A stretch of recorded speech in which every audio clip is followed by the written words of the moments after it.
Сайн уу үзэсгэлэнтэй хүчрэхэг хүн минь. Тэмээ чи. Өнөөдөр чиний тухай ярьж бас чамд хэрэг болох зүйлсийг хэлэлцэх болно. Амьдрал гэж яг юу юм бэ? Би яаж амьдрах ёстой юм болоо? Яагаад надад хэцүү санагддаг ийм олон зүйл байна вэ? Олон асуулт өдөр бүр хэдэн 10 удаа төрж байна уу? Айх, түгших, ичих, болгоомжлох, үл хүлээн зөвшөөрөгдсөн маш таагүй мэдрэмжүүд савл хийвэл чамайг нүмрөөд авч байна уу? Өдөр бүр хичээгээд өөр байх гэж зүтгэл гаргаж байгаад өдрийн эцэст нь дахиад л өнөөх өдөр дуусдаг. Арай гэж өнөөдрийг давлаа гэж бодон ядаран орондоо хэвтдэг. Гэхдээ дахиад дараагийн олон өдрүүдийг ийм мэдрэмжтэй битгий өнгөрүүлээсэй гэж би бодож байна.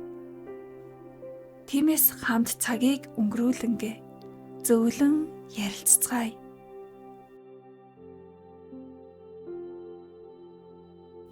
Хоолны ширээндээ суухад тэнд нэг л хүний хоол. Орой орондоо ороход дулаан илчгүй хүйтэн ор. Дураараа дүргэж хүсснээрээ ориловч эргээд хариу өгөх хинч байхгүй намгүм. Дэлхийд тэрбум хүн байгаа гэдэгч өөрийн чин ертөнцид тэд оршдгүй юм шиг. Өнөөдөр амаргүй өдөр байв уу? Өдрийн хоолндоо юу идсэн бэ? Хаана нь өвдөж байна гэж хинч санаа тавихгүй. Зүрхчин хэвийн цохилж байгаач жин дарсан мэт хүндүүртэй.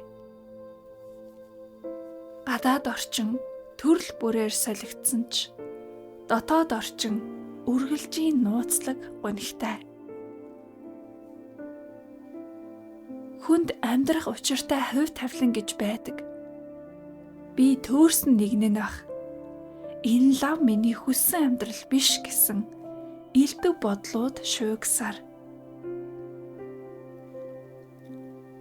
Би нэр устай, оршихуун эзлэхүйнтэй бие хүн яваад байгаач бусдад үл үзэгдээдч байгаа юм шиг хэн нэгэн надад цаг анхаарал зарцуулах үйц үн хүндтэй хүн би л биш юм.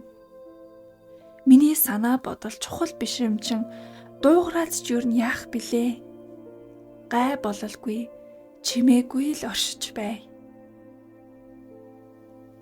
Хэн нэгнэр хайрлуулах тухай мөрөөдөөд ч хэрэггүй. Би тийм төрлийн хүн биш. Эсвэл ер нь энэ хорвоо дээр хайр гэж байдгүй. Хүмүүс худлаа дүр эсгэж өөрсдийн эрх ашгийг гүйцэлдүүлэхийн тулд нэг нэгнтэйгээ дотн харилцаа холбоо үүсгдэг баг.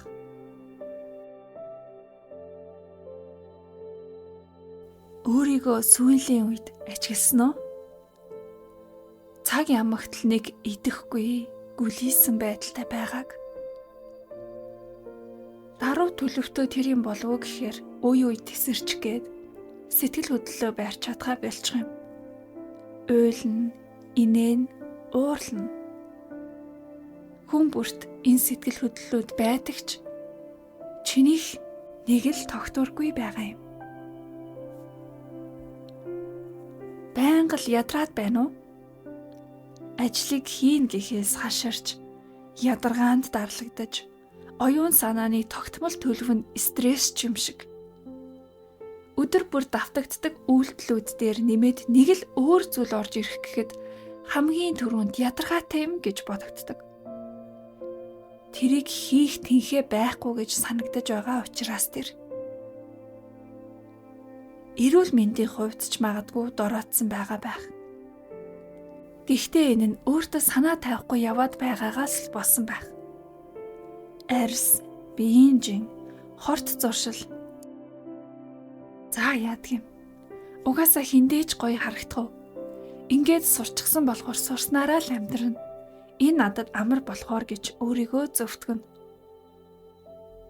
Зөвтгсөн юм шиг боловч үнэндээ толинд өөрийгөө харахаас ч хаширна. Яагад гэвэл толиндох тусгал өөрт чинь огтхон ч таалагдахгүй болохоор таалагддаггүй хүнээ байн байн харахгүй байснан дээр эсвэл танихдахгүй болтол өөрчлөлгийг хүснэ. Бүх зүйл яагаад ийм уйдгартай юм болоо? Юу ч хийсэн сонирхолгүй санагдаад өөрт амар санагддаг хідэн тогтмол үйлдэл хийж амьдарч байна. Зургатаар гарч буй зүйлс уйдгартай. Ажлын хүмүүс уйдгартай. Миний амьдардаг хот байх байдгаараа олигтой сонин сайхан зүйл юу ч алга. Дандаа л миний мэддэг зүйлс уулзал ивент ч гэх шиг юуг нь очиж дэмий цаг мөнгө өрдөг юм. Шал дэмий зүйлс нийгэмд дэндүү их байх юм аа.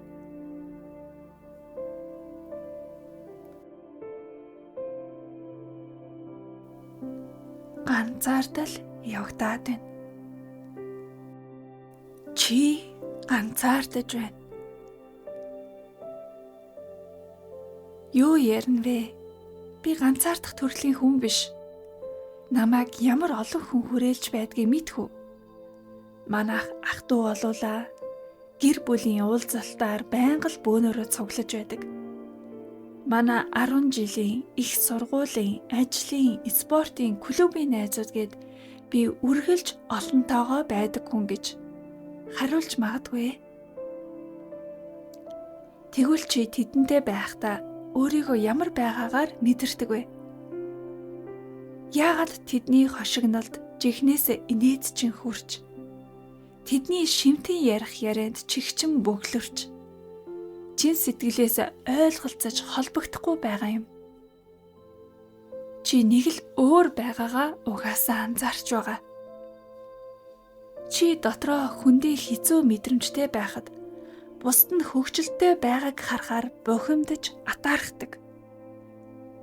Тэдэн шиг ингээд л дэмий ярьж хөхөрч баясаад л сууж байх юмсан гэж санана. Даанч тарих толгойч үнэхээр л өөрөөр ажиллаад харах үнцэг ондоо байгаад байгаа болохоор тэдэнтэй нэг л нийцэхгүй. Эсвэл хүмүүстэй бүр их нийцхийг хичээнэ. Чиний ярих боломж гарлаа. Сонсогчд хэн байгааг үл хайхар нь хамаг юм яриад л хав ойрыг хамж аваад л хэтрүүлэн өөрийнхөө тухай ярина. Сэдэв эхлвөөгүй юу өөртөөгөө холбогдолтой зүйлсийг яаран дийлгэнэ. Өөрөө ярихаа л бодно. Тийм ээ. Яах аргагүй чи ганцаардаад л байна. Онлайн шоп хөгжөөд хүргэлттэйч болоод сонголт их үн боломжийн бидний хэрэглээний ертөнц их баялаг байна те. Хөөхөн гэрт хэрэгтэй бараанууд байх юм аа. Сүүлийн үед тренд болоод хүмүүс бүгд энийг аваад байх шиг байна гэсээр нэг л мэдсэн гэрчин дийлгүүр шиг их эд хогшилтай болчихож. Хамгийн сүүлд тэр авсан зүйлээ хизээ хэрэгэлсэн бэ? Шкафанд дах тэр хар цамцыг өмсөөгүй хэр удсан бэ? Тухайн үедээ гоё юм худалдаж аваад сэтгэл баяссан боловч маргааш нь тэр мэдрэмж ор мөргүй ярилжээ.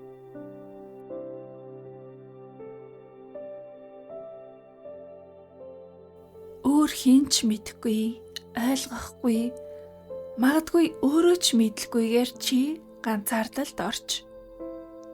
Энэ бол ганцаардал. Ганцаардал нь чамайг ганцаараа байна уу? Эсвэл хүмүүстэй байна уу гэдгээс үл шалтгаална. Доторчин явагдаж байдаг сэтгэл санааны төлөв байдал юм. Сая дурдж ярьсан зүйл шиг ганцаардлын шинж тэмдэг олон янз байдаг. Харин ганцаардлын шалтгаан нэг л байдаг. Энэ бол чи өөрөө өөртөө сайхан сэтгэлээр хандаагүй илрэл юм. Магадгүй чи өөрийгөө ганцаардаж байна гэдгээ хүлээн зөвшөөрөх гэж хэсэг хугацаа болох байх. Дараа нь би яагаад ганцаардаж байгаа вэ гэхээр хайртай хүнээсээ салсан, Аав ээж минь бурхан болсон. Ар гэрээсээ хол гадаадад байгаа. Ах дүү нар өмг түшиг болдгүй. Анд найзууд жинхэнэ биш хуурамч сэтгэлтэй болсон гэх зэргээр бусад хүмүүсээс шалтгаалж байна гэж оншилж байгаа.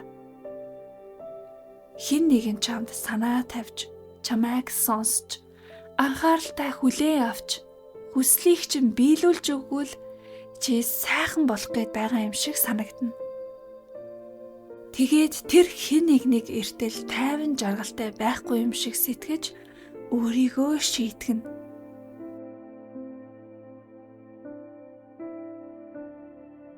Асуулт: яагаад чиний өөрийн зөвхөн чиний хувийн аз жаргал байтал үүнд бусад хүмүүс хариуцлага хүлээх ёстой гэж?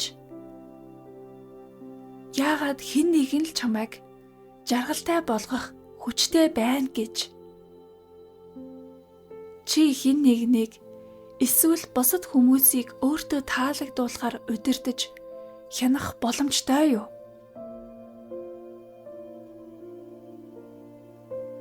Хэцүү байгааз? Бусдаас хамааралтай аз жаргал гэдэг магадгүй чинийх биш байх. Энэ түр зуурын сайхан нийцэл байж болох ч чиний аз жаргал биш юм. Тиймээс одоо өөрийн аз жаргалыг бий болгоё. Аз жаргалыг өөрийн дураар бий болгож, хянаж, удирдахын тулд энэ ажил дотоодод явагдах хэрэгтэй.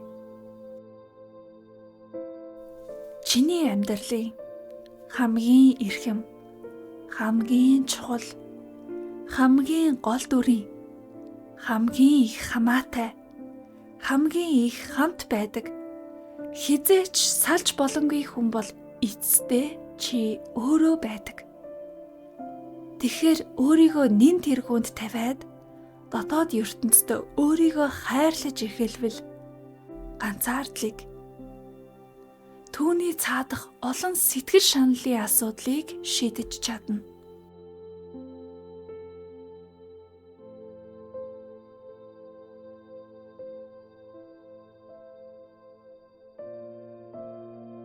Одоо хохирогчийн байр сууриас өөрийгөө татан гаргая.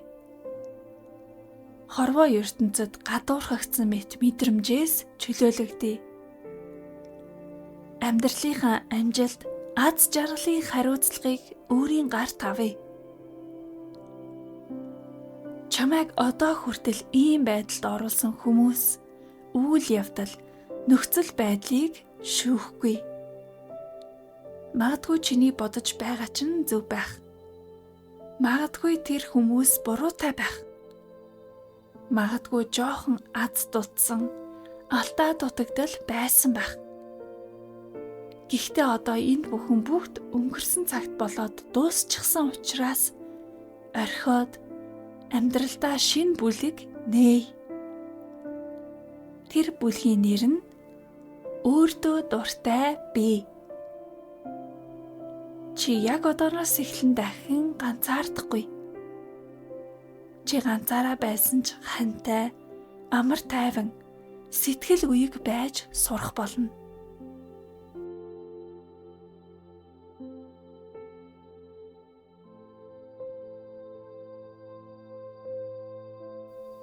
Чи шинэ фэнтэй болох болно. Ямар ч үед чамайг ойлгож, дэмждэг, зөвтгөн өмөөрдөг, үргэлж түшиж дэмждэг найз чинь чиний дотор бий. Түүнийг ил гарахыг зөвшөөр. Өөрийнхөө зан чанаруудыг ойлгон хүлээн ав. Дургүй их өргөм талууд байсан ч энэ бас л миний нэг хэсэг гэж үнэнтэй нүүр тул.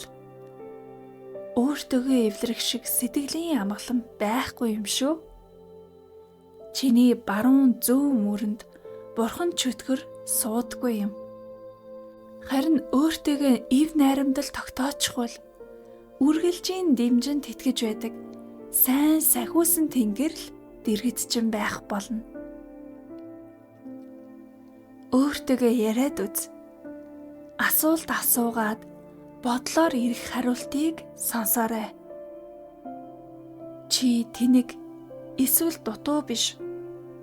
Чи хүн болж төрсөн гайхамшигт ухамсар, сүнслэг оршихуй билээ. Тиймээс чиний гүнд бэлэг ухаан, мэргэн сонголт, мөн чанарын шийдвэрүүд анхнаасаа оршиж ирсэн. Чиний зөв байх болно. Өөртөө боломж олго. Итгээд үз. Бүх эсэргүүцлийг тавиад одоо цагт хөнгөн орших гээд хичээ. Чи чаднаа.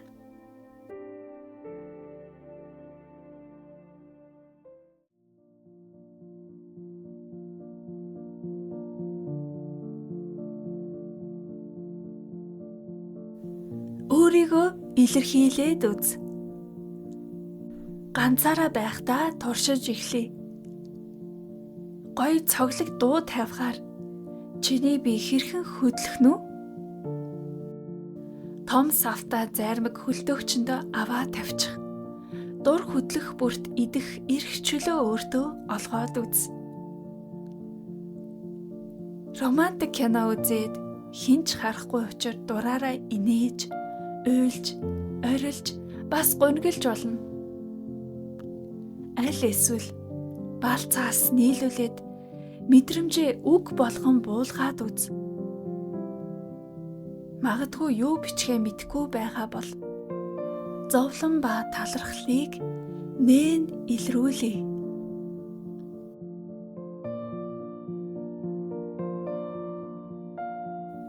Нэгдүгээрт зовлон. Чиний амьдралд тулгарсан хамгийн хүнд хэцүү зовлонгууд юу вэ? Ямар амар таагүй зүйлс хэрхэн чамайг зовоож байв? Айж хулчих хэрэггүй. Зүгээр л бич. Болоод өнгөрсөн зүйлс ирээдүйд чамайг дахин зовоох учиргүй. Үүний төлөө зөрөгтэй өөрийн түүхийг хөндлөнгөөс харж байгаа мэт тодорхой биччих. Зовлонгоо нуугаад, зүхтаад, санахыг ч хүсгүй байлаа гэд түүх арилахгүй, сэтгэлийн шарах анихгүй тул үүнийг эмчлээд цэг тавья. Нэг л өдөр энэ тухай хэв нэг яриад суух болно. Хоолой зангирахгүй санан дурсаад энэ үнэ. Миний амьдралд ийм зүйл тохиолдож байсан.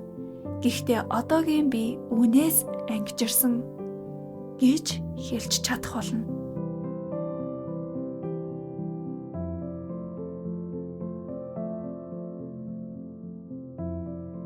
Хоёрдугаарт зовлонг жагсаан тоочин бичлээ.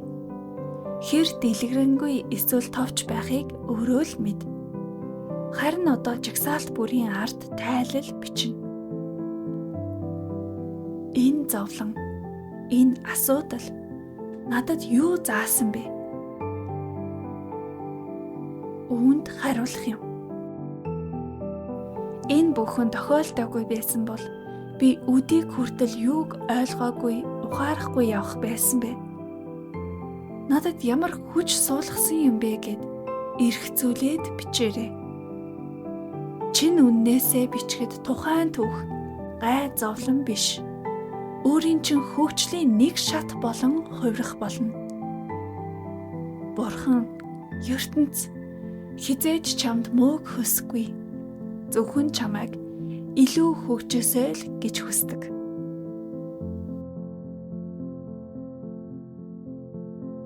Гуравдугаарт одоо талархал буюу сайхан зүйлсийг бичих цаг. Өнгөрсөн одоо хамаагүй.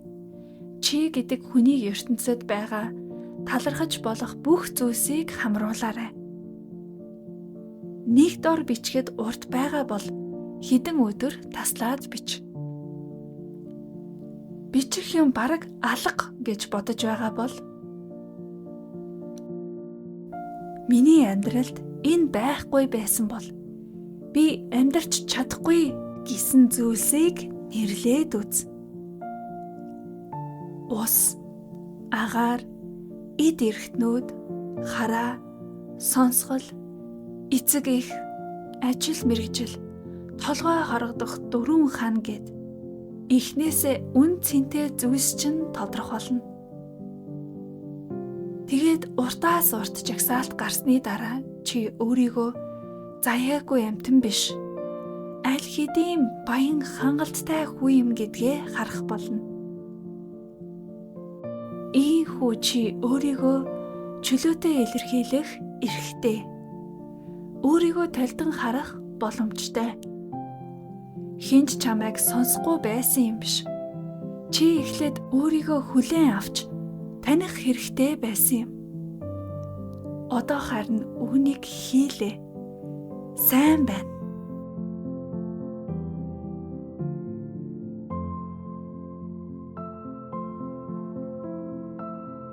Нинжин сэтгэлээ ил гарга. Өөртөө хамгийн их хэрэгтэй байсан хүн өөрөө бол. Бид хэнийг амьдралдаа хүсдэг билээ? Хүнийг ялгарлан гадуурхдаггүй сайхан сэтгэлтэй хүнийг. Зөөлөн зантай өрөвч бас өгөөмөр хүнийг. Үнэн шударга хүнийг. Бусдад хуваалцдаг, тусалдаг хүнийг. Хүнээс гоо сайхныг олж хардаг, сайхан үгээр урамшуулдаг хүнийг. Эерэг, илдэг, боловсон хүнийг. Хуурмаг биш, жинхэнэ мөн чанараараа байгаа хүнийг. Тэгээд цааш нь яг тодорхой асуудалтай байхад минь яг тодорхой үйлдэлээр гараа сунгах хүнийг. Яг ийм хүн байсан бол надад хичнээн дэмтэй байх байсан бол. Би ч яг одоо хэцүү үе даваад гарсан. Гэхдээ яг ийм хүнийг хайж, хүлээж, бүр цөхөрч суугаа хэн нэгэн одоо цагт надтай зэрэгцэн оршиж байна. Тэр хүнд ямар байгааг би маш сайн ойлгож байна. Би түүнд тусалмаар байна. Ингэж бодож сэтгэж болно штэ тэ? Заавал биш ч хэрэг танд дараагийн зорилго тэмүүлэл хэрэгтэй байгаа бол хүмүүнлэг инэрэнгүй энэ үйлдэлийг хэрэгжүүлээд үзээрэй. Өөрийг чинь хатхан өвтгдөг байсан хүмүүстэй тэмцэх гэж бүр илүү үргэлжтэй болох биш. Оронд нь ядаж би тэдэн шиг хүн хатгадаг үргэлжт хүн байхгүй юм шүү гэж бодоорой. Өөртөө хэрэгтэй хүн байгаад зогсохгүй. Өрөөлд тустай хүн болохын хэрээр ганцаардал гэдэг үг танд наалтгаа болно. Та үүнийг ч бас хийж чадна. Би танд итгэж байна.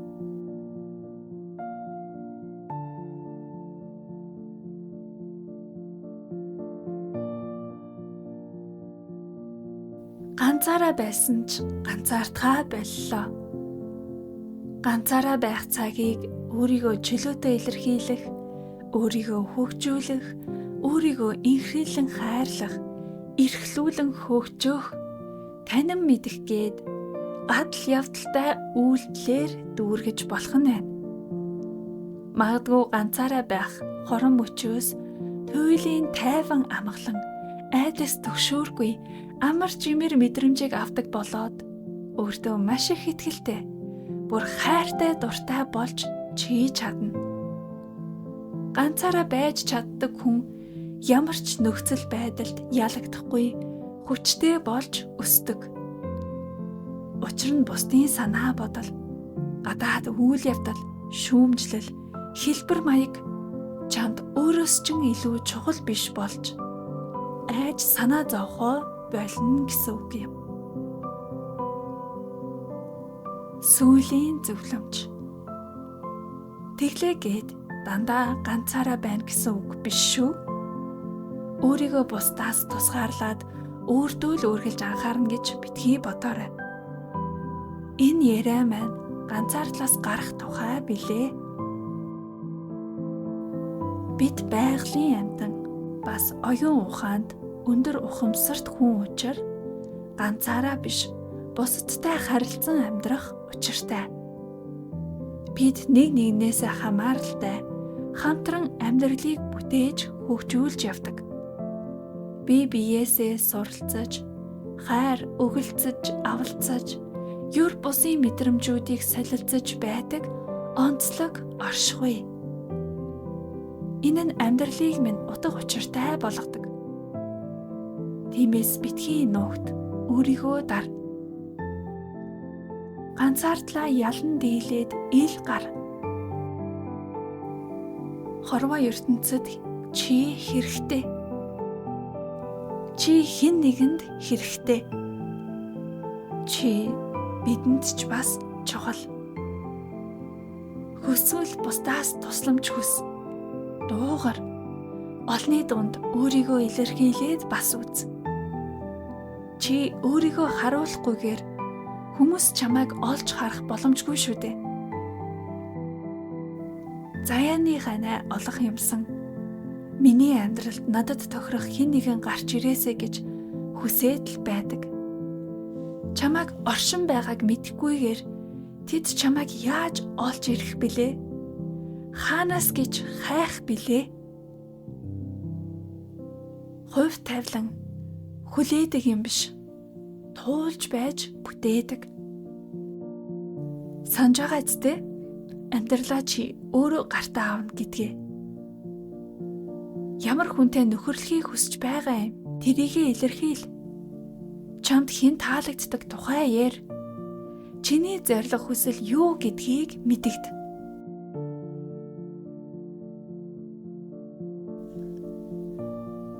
Хүмүүсээс битгий цэрв. Чиний өнгөрсөнд таарлцсан одоо цагт ч таалагдахгүй хിവэр байгаа нөгөө өргөстэй хүмүүс бол бүх хүн төрлөختөн биш шүү дээ. Тэд зүгээр л нэг жижиг хэсэг.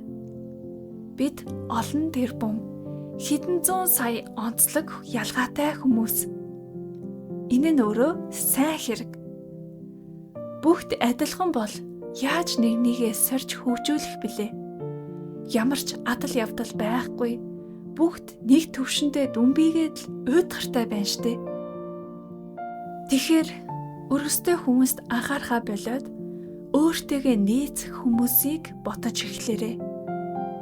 Чиний боддогтой санал нийлдэг, ижилхэн сэтгэдэг, ойролцоо сонирхолтой, яриа хөг нийцдэг. Чин сэтгэлийн болоод ухамсарын төвшөнд холбогдож чадах тийм хүмүүс бий. Өрөөсөн дугуйнууд энд тэнд тархай бутархай явж байгаад нэгнийгээ олоод нэг тэрэгний дугуй болвол тэр тэрэгч янзтай давхих байх та. Өөрийн үнэлэгдэх орон зайгаа чи олох болно.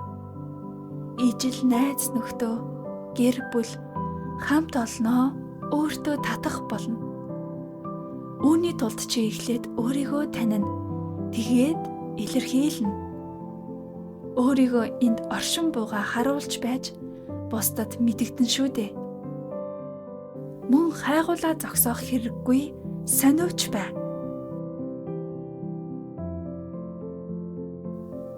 Ширээний тэнцний хаалгыг татлаа. Ороод үдсэн тэнд тохирох хүмүүс алга. Хаагаад гарлаа. Саасаа бүжгийн хаалгыг татлаа. Ижил байв.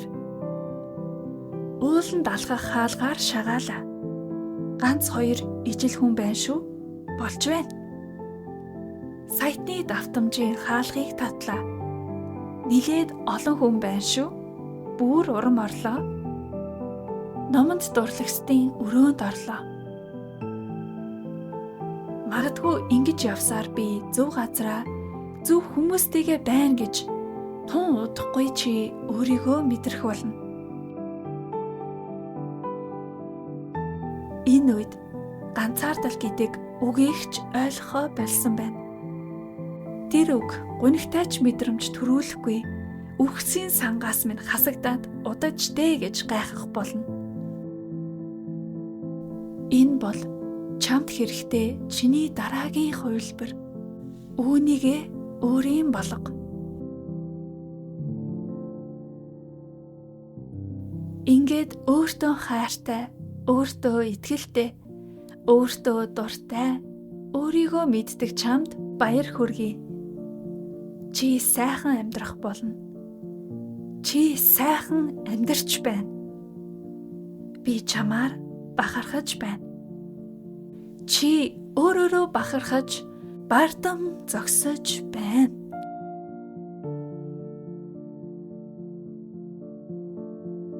Тиймээ гэж урам орж, эхлүүлэхээр шийдсэн бол дахин баяр хүргэе.